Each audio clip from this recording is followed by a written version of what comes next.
Je pense qu'il est plus que temps de réveiller certaines consciences et de dire qu'il ne s'agit pas d'encourager la débauche ou d'encourager, parce que de toute manière, ces lois rétrogrades, elles n'ont jamais empêché personne d'avoir des relations sexuelles hors du cadre du mariage, ni de voir ce taux excessif, par exemple, de consommation d'alcool tel qu'il est fourni par des chiffres qu'on peut très bien vérifier.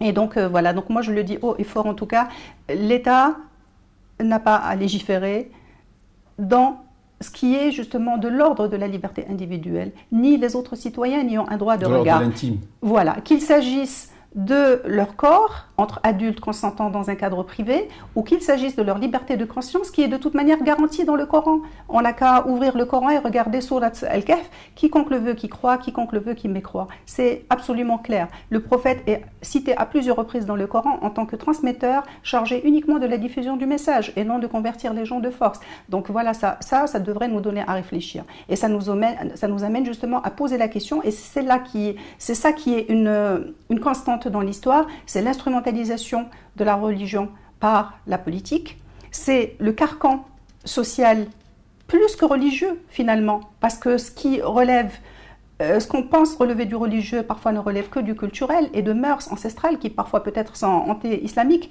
et qui étouffent totalement l'individu au détriment de la collectivité, ce qui aboutit finalement à une société totalement schizophrénique et qui nage dans l'hypocrisie la plus totale.